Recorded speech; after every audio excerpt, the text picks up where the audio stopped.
tentunya kita hitung-hitungan kami ini akan ada tambahan subsidi energi dan juga kompensasi BBM yang perlu dipersiapkan oleh pemerintah, karena ini tentunya akan berdampak juga kepada, kalau pemerintah menaikkan harga BBM, sekali lagi ini akan berdampak juga kepada kenaikan inflasi.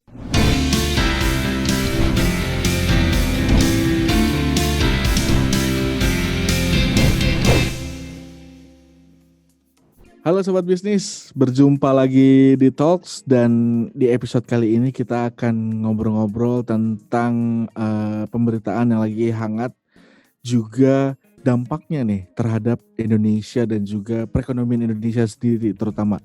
Tapi sebelum kita mulai ngobrol, saya Gadang Adrian mau ngingetin Sobat Bisnis kalian untuk subscribe YouTube channelnya Bisniscom dan juga dengarkan podcast Talks ini via podcast di beberapa platform yang bisa Sobat Bisnis pilih, bisa lewat Spotify, bisa lewat Google Podcast ataupun Apple Podcast. Search aja Broadcast dan nanti akan muncul episode terbaru dari Broadcast di sana. Jadi jangan sampai kelewatan episode-episode terbaru dari Broadcast. Dan juga kalau misalkan Sobat Bisnis mau menyaksikan versi videonya, bisa langsung cek di YouTube channel Bisniscom. Dan kali ini saya sudah bersama dengan Mas Joshua Pardede. Beliau adalah Chief Economist dari Bank Permata dan kita akan ngobrol-ngobrol tentang perekonomian Indonesia nih. Tapi lebih spesifiknya adalah perekonomian Indonesia yang terdampak akibat peperangan atau konflik ya dari Rusia dan juga Ukraina. Padahal kondisi sekarang ini seperti kita tahu, kita sendiri bisa dibilang belum benar-benar pulih ya dari pandemi COVID-19 dan masih banyak hal yang butuh waktu, butuh pemulihan, terutama untuk perekonomian sendiri untuk menuju Indonesia di masa sebelum pandemi COVID-19. Tapi kini ada dampak baru lagi, yakni konflik di Rusia dan juga Ukraina yang mungkin juga ikut berdampak pada perekonomian Indonesia sendiri. Nah, kita langsung ngobrol sama Mas Joshua nih. Halo Mas, apa kabarnya Mas? Selamat siang, kabar baik Mas. Nah, Mas Joshua boleh jelasin sedikit nih Mas nih, sebelum adanya sentimen konflik dari Rusia dan juga Ukraina nih, sejauh apa sih Mas pergerakan pemulihan ekonomi Indonesia setelah pandemi itu sendiri? Ya, jadi kalau kita lihat pemulihan ekonomi Indonesia itu terus berlanjut ya. Kalau kita lihat di 2020, Indonesia dan juga sebagian besar negara dunia lainnya ini menghadapi pandemi COVID-19 ya. Aktivitas ekonomi terganggu baik dari sisi permintaan ataupun dari sisi produksi. Makanya ekonomi kita di tahun 2020 ini mengalami kontraksi ya sekitar 2%. Nah, tentunya dengan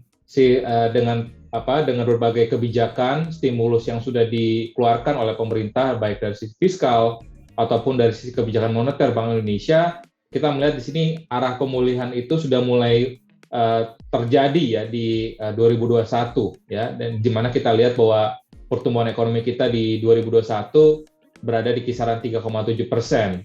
Dan ini pun juga tentunya sangat dipengaruhi juga oleh bagaimana pemerintah ya melakukan penanganan COVID ini dari waktu ke waktu semakin baik, sehingga tentunya ini akan berdampak positif kepada mobilitas masyarakat dan selanjutnya ini akan berdampak kepada sisi permintaan, dan pada akhirnya nanti kalau sisi permintaan ini meningkat, konsumsi masyarakat meningkat, tentunya produktivitas dari sisi lapangan usaha pun juga meningkat. Sehingga itu yang kita lihat sebenarnya di 2022 ini pun juga ini menjadikan momentum pemulihan yang relatif lebih baik lagi dibandingkan 2021, karena 2021 kita menghadapi gelombang kedua ya dari varian Delta, dan itu cukup berdampak kepada pemulihan yang terhambat di kuartal 3 2021, tapi kita berharap bahwa meskipun saat ini kita sedang menghadapi Omicron varian, tapi kita berharap bahwa berbagai pengalaman yang pemerintah hadapi sebelumnya ini kita harapkan pemulihannya akan relatif lebih cepat, sehingga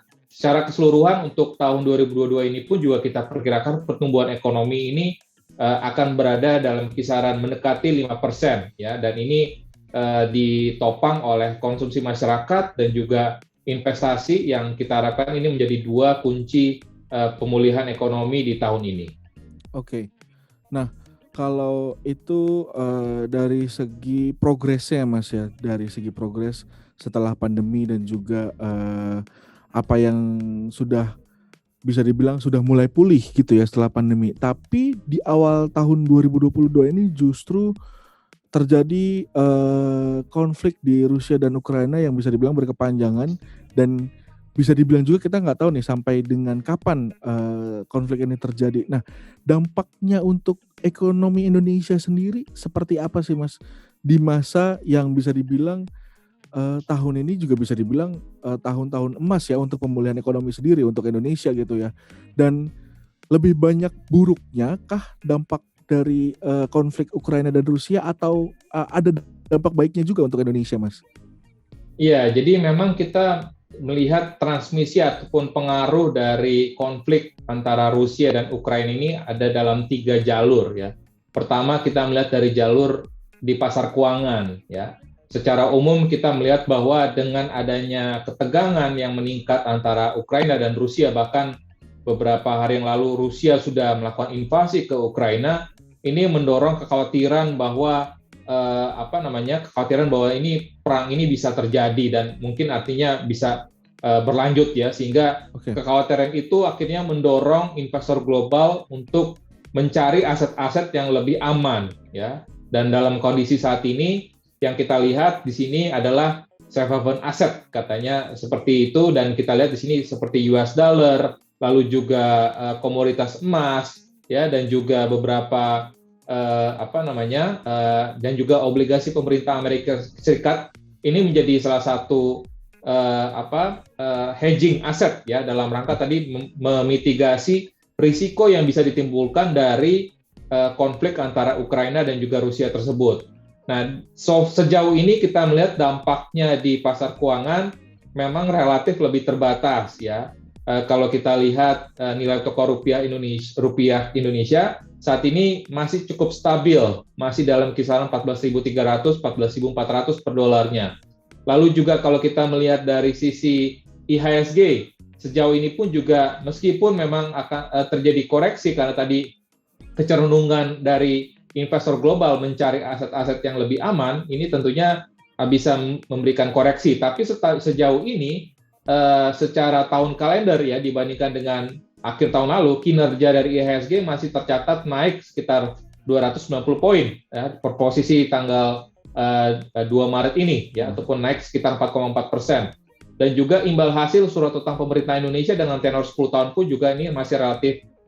Jadi artinya untuk dampak ke pasar keuangannya relatif tidak cenderung marginal. Yang kedua adalah tadi dampaknya kepada jalur komoditas ya. Komoditas tadi dengan adanya kekhawatiran perang ya antara Ukraina dan Rusia, dan kita tahu juga bahwa Rusia ini merupakan penyuplai ataupun produsen minyak mentah dunia, tentunya ini akhirnya memberikan kekhawatiran ya kepada pelaku pasar global, sehingga permintaan terhadap minyak mentah pun juga cenderung meningkat.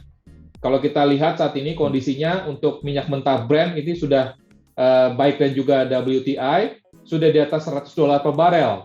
Dan juga tadi dikaitkan juga dengan komoditas lainnya, ini harga komoditas lainnya juga meningkat ya. Batu bara ini juga meningkat seiring tadi ada kekhawatiran berkurangnya suplai gas dari Rusia kepada negara-negara Eropa. Ini makanya permintaan terhadap batu bara cenderung meningkat. Bahkan per hari per tanggal 2 Maret ini harga batu bara sudah menembus $300 per ton. Lalu juga harga CPO juga cenderung naik ya, karena kita tahu bahwa Ukraina ini juga salah satu produsen minyak sunflower. Ini juga permintaan terhadap CPO pun juga meningkat. Bahkan saat ini sudah menembus $1.800 per ton. Sehingga di satu sisi tentunya ini ada dua efeknya ya. Di satu sisi tentunya kenaikan harga minyak mentah ini tentunya akan memberikan defisit kepada neraca migas kita, karena kita Indonesia adalah net oil importer ya, sehingga makanya neraca migas kita cenderung akan defisit yang melebar. Namun demikian di sisi lainnya untuk neraca non migasnya ini berpotensi masih tercatat surplus, karena kita ditopang oleh kenaikan harga CPO dan juga batu bara, ya, dan ini tentunya akan mendorong tadi kinerja ekspor non migas kita. Nah, di sisi lainnya ada jalur ketiga ini melalui jalur perdagangan, ya. Nah, meskipun memang Ukraina dan Rusia ini bukan merupakan major trading partner Indonesia, tapi faktanya adalah Ukraina ini merupakan eksportir gandum ya ke Indonesia, dan kita dan bagi Indonesia itu yang terbesar kedua ya, 23% dari total ekspor gandum Indonesia itu datangnya dari Ukraina. Sementara itu juga Indonesia mengandalkan impor pupuk dan juga baja dan besi itu juga dari Rusia ya. Untuk impor pupuk sendiri kurang lebih proporsinya sekitar 15% dari total impor pupuk kita ya. Jadi artinya tentunya ini akan bisa mempengaruhi juga pada akhirnya nanti sekiranya terjadi gangguan di rantai pasokan global akibat konflik ini, tentunya ini akan bisa mengganggu tadi supply dari beberapa komoditas tadi yang kami sebutkan, bahwa ada pupuk, ada gandum, dan juga baja dan besi, dan kita tahu sendiri bahwa komoditas pupuk ini akan mempengaruhi industri pertanian kita, industri pertanian kita. Lalu juga dari sisi gandum tadi ini juga merupakan bahan baku ya untuk industri makanan minuman, ada roti di situ, ada mie instan juga berpengaruh. Ya. Jadi tentunya ini akan bisa berdampak juga nantinya kepada kenaikan inflasi ya, karena kalau kenaikan ada terjadi gangguan dari sisi supply ataupun dari sisi produksi, tentunya ini bisa berdampak juga kepada kenaikan harga komoditas tersebut, termasuk juga selanjutnya tadi implikasi dari harga minyak yang meningkat ini. Tentunya kita hitung-hitungan kami ini akan ada tambahan subsidi energi dan juga kompensasi BBM yang perlu dipersiapkan oleh pemerintah, karena ini tentunya akan berdampak juga kepada, kalau pemerintah menaikkan harga BBM, sekali lagi ini akan berdampak juga kepada kenaikan inflasi, sehingga memang ini ada positif, ada negatifnya, dan kita melihatnya harapan kami adalah bahwa kurang lebih memang sedikit lebih banyak positifnya, tapi tentunya kita tetap perlu mencermati beberapa dampak negatifnya ya, khususnya apabila harga minyak ini terus berlanjut akibat konflik yang berkepanjangan ya, karena beberapa analis komoditi global saja memperkirakan kalau ini berlanjut ini bisa mencapai $150 per barel ya untuk harga Brent sendiri. Sehingga tentunya tadi beban subsidi energi dan juga kompensasi BBM pemerintah ini akan cenderung meningkat ya. Makanya kita berharap bahwa resolusi diplomatis ini bisa terjadi ya dalam jangka pendek, sehingga untuk mengurangi risiko-risiko tersebut, yang dimana kita tahu bahwa kalau harga BBM naik ya, dan juga tadi misalkan harga bahan baku dari pupuk, harga bahan baku dari gandum ini naik, ini tentunya akan bisa berdampak juga kepada inflasi domestik, dan pada akhirnya ini pun juga akan berdampak pada terganggunya daya beli masyarakat, khususnya masyarakat berpenghasilan rendah.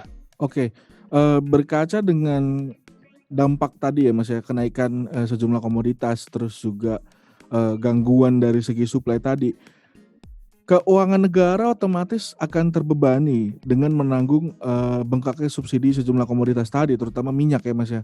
Apakah ini akan memunculkan kayaknya sih dalam minggu ini sudah muncul tanda-tanda ya Mas ya tentang kenaikan harga BBM itu sendiri. Apakah dalam waktu dekat akan terjadikah kenaikan harga BBM dan subsidinya, BBM bersubsidi juga terdampak? Terus juga bicara tentang pengaruh ke daya beli nih Mas, seberapa panjangkah pengaruhnya ke daya beli masyarakat dari segi terganggunya komoditas-komoditas tadi nih? Kan kita bisa bilang ini masih di minggu-minggu, 2 minggu awal lah ya terjadinya konflik di Rusia dan Ukraina. Seberapa lamakah nanti dampaknya ke daya beli masyarakat nanti Mas, di Indonesia terutama? Ya, oke.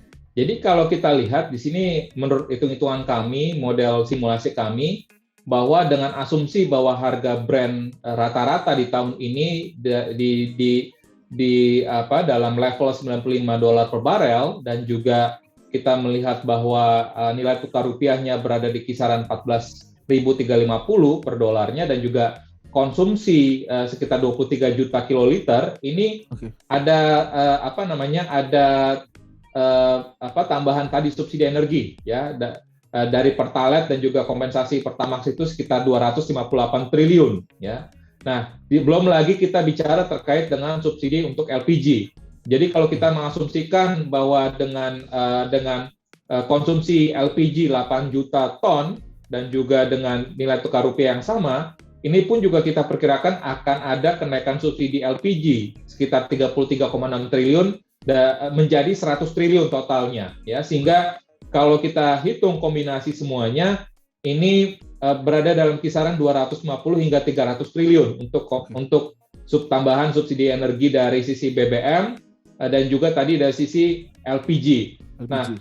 Nah, tapi kalau kita lihat secara keseluruhan juga bahwa kalau berdasarkan sensitivitas APBN 2022 dari Kementerian Keuangan, di situ kita terinformasi bahwa setiap $1 perubahan dari asumsi untuk harga ICP itu sebenarnya berdampak net-net positif ya kepada APBN, karena di sisi penerimaan tentunya kita juga mendapatkan dampak positif ya, karena penerimaan negara bukan pajak meningkat, khususnya SDA migas dan juga PPh migas ini juga meningkat, dan ini juga kita bisa terefleksi pada APBN tahun lalu ya, di mana PNBP ini meningkat dan karena ditopang juga oleh kenaikan harga komoditas. Nah, tapi tentunya di sisi lainnya tadi belanja ataupun spending untuk subsidi energi ini cenderung akan meningkat ya, sehingga itu setiap $1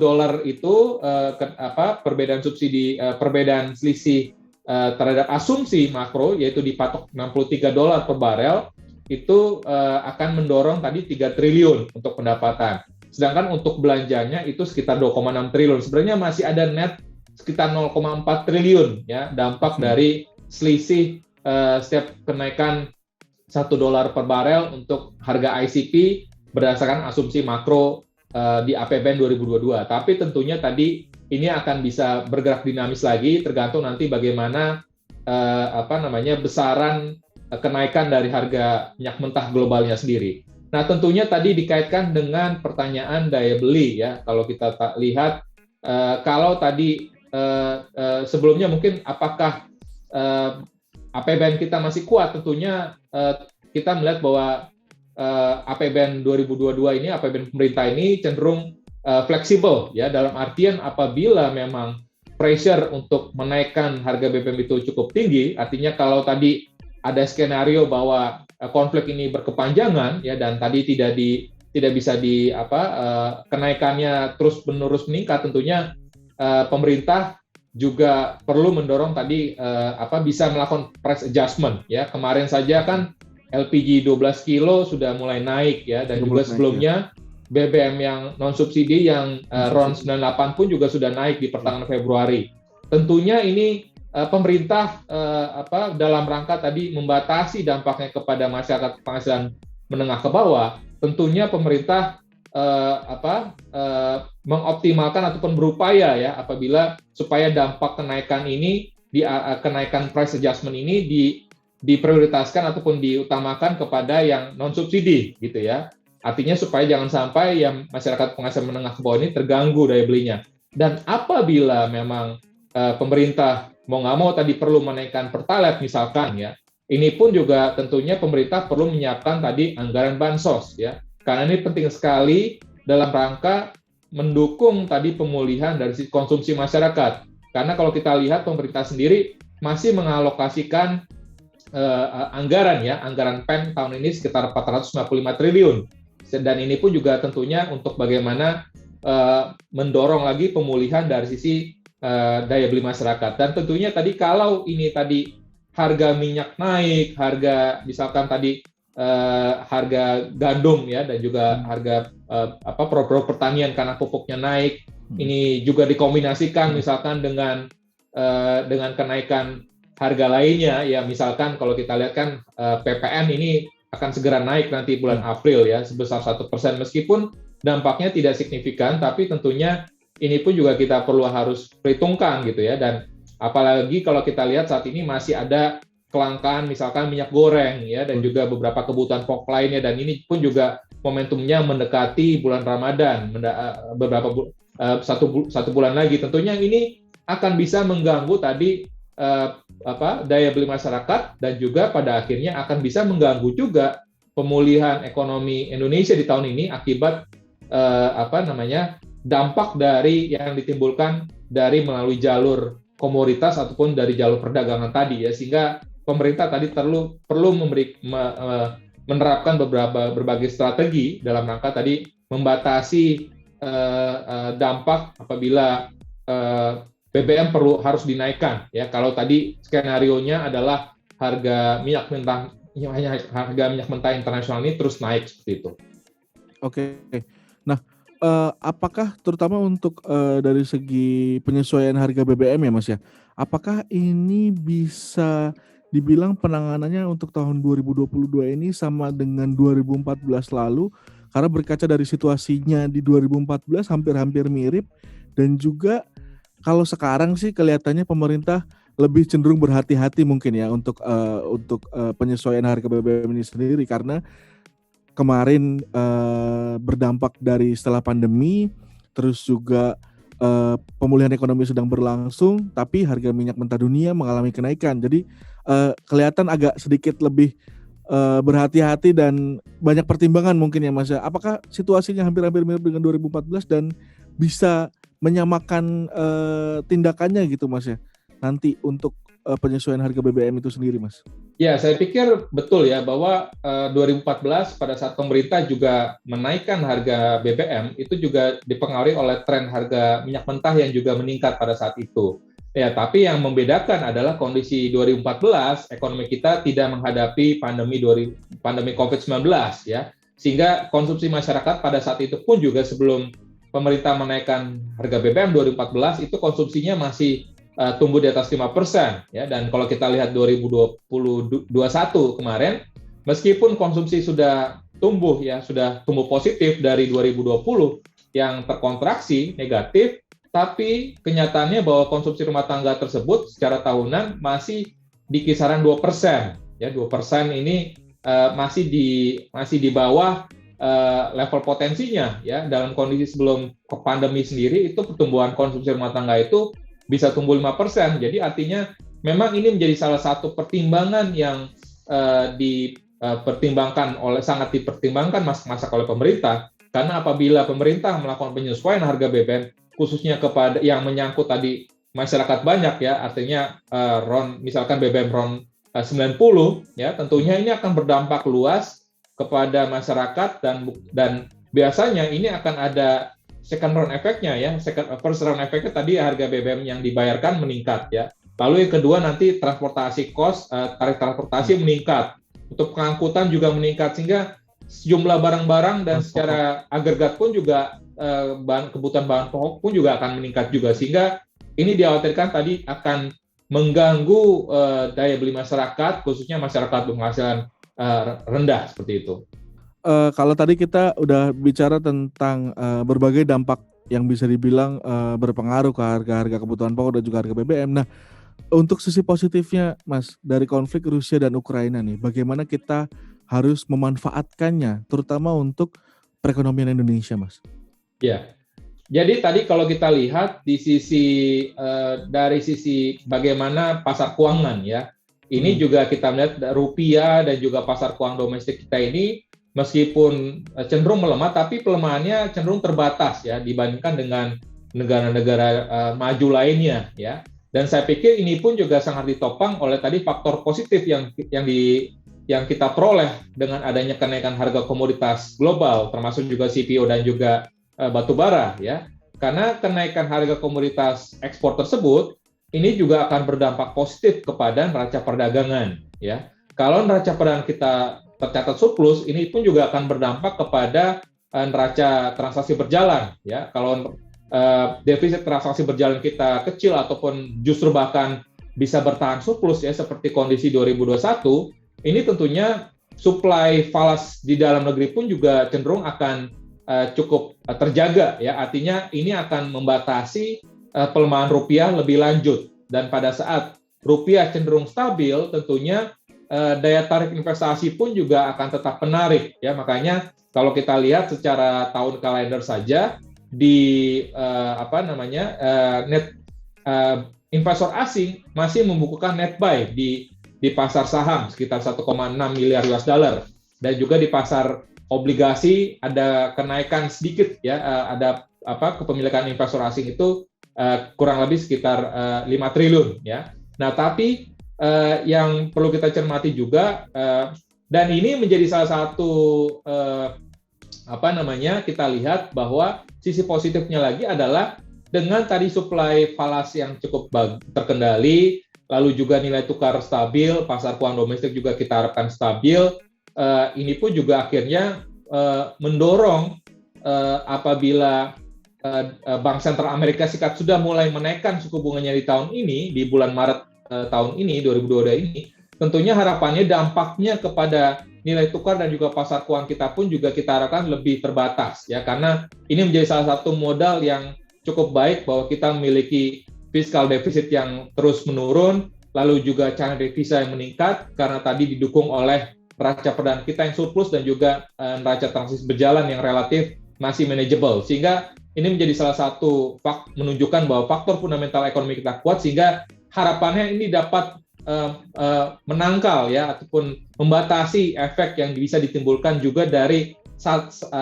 faktor yang risiko lainnya, yaitu yang muncul dari kenaikan suku bunga The Fed yang akan mulai di Maret 2022 ini. Dan selain itu juga tentunya momentum dari sisi surplus neraca perdagangan tersebut ini pun juga kita harapkan jangan sampai membuat langkah-langkah pemerintah untuk mendorong hilirisasi ataupun reindustrialisasi ini jadi terhambat ya, karena sebelumnya memang pemerintah selalu terlena dengan tren kenaikan harga komoditas sehingga eksportir cenderung tidak terdorong untuk melakukan pengolahan ya terhadap komoditas batubara ataupun CPO, sehingga nilai tambah yang didapatkan dari komoditas ekspor tersebut ini pun juga terbatas, sehingga ini harapannya pemerintah lebih memberikan insentif lebih lanjut kepada sektor-sektor usaha yang memang ataupun para investor yang mendorong tadi hilirisasi sumber daya alam, karena ini tentunya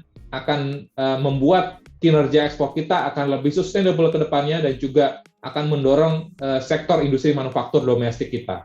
Oke, mungkin masuk ke pertanyaan terakhir nih Mas. Boleh Mas Joshua memaparkan proyeksi Mas Joshua untuk pertumbuhan ekonomi di kuartal pertama 2022 ini akan seperti apa sih Mas? Ya, jadi kalau kita lihat tadi disebutkan bahwa kita saat ini menghadapi varian Omicron ya.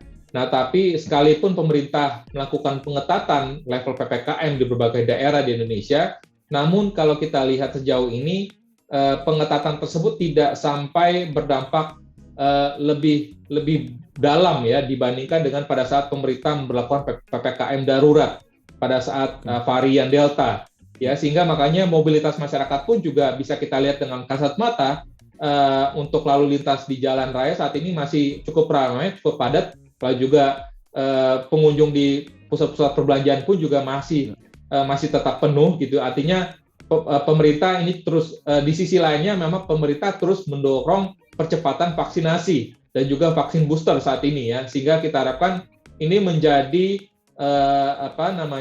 kebijakan yang di satu sisi tetap protokol kesehatannya tetap diperkuat, tapi di sisi lainnya aktivitas ekonominya tidak terdampak sangat signifikan seperti yang kita alami pada saat kuartal 3 2021 lalu pada saat kita menghadapi varian Delta. Sehingga kita melihat bahwa kinerja dari sisi konsumsi dan juga investasi khususnya dan juga kinerja ekspor ya, karena tadi kita melihat bahwa ada dampak positif yang ditimbulkan dari kenaikan harga komoditas ekspor Indonesia yaitu CPO dan batubara. Tentunya kalau kita kombinasikan semuanya, kita melihat bahwa pertumbuhan ekonomi di kuartal 1 ini berada dalam kisaran 4 hingga 5% ya. Ini masih rentangnya masih cukup lebar karena kita masih melihat bagaimana dampak dari sisi konflik antara Rusia dan Ukraina ini apakah akan berkelanjutan terus, karena kalau tadi ada skenario pertama yakni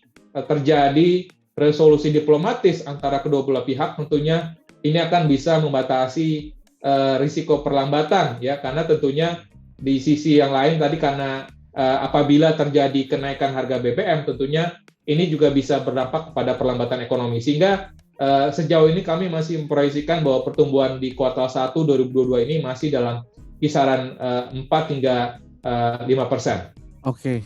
Terima kasih banyak buat Mas Joshua atas pemaparannya tadi, terus juga penjelasannya tentang dampak perekonomian Indonesia sendiri dari konflik yang terjadi di Rusia dan juga Ukraina, dan juga kondisi ekonomi Indonesia setelah pemulihan ekonomi, walaupun masih berlangsung pemulihan ekonomi pasca pandemi COVID-19 dan masih berlangsung juga pemulihan ekonominya.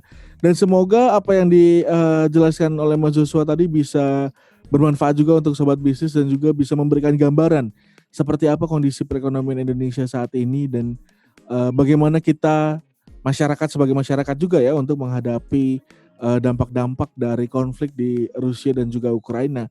Dan apalagi dalam waktu dekat kita akan tahu juga nih seperti apa tindakan pemerintah sendiri terhadap kenaikan harga minyak mentah dunia, terus juga kenaikan sejumlah harga bahan pokok yang sejauh ini juga sudah dirasakan masyarakat, dan semoga efeknya tidak berkepanjangan dan tidak berkelanjutan. Dan harapannya juga tadi di kuartal pertama 2022 masih positif ya Mas ya, masih baik juga untuk dampak dari segi perekonomiannya. Nah, semoga bermanfaat untuk sobat bisnis. Terima kasih untuk Mas Joshua untuk obrolannya hari ini. Terima kasih Mas Gana. Ya, dan semoga juga untuk sobat bisnis, terima kasih juga yang sudah menyaksikan dan juga yang sudah mendengarkan Talks episode kali ini. Sampai jumpa di episode berikutnya. Terima kasih Mas Joshua.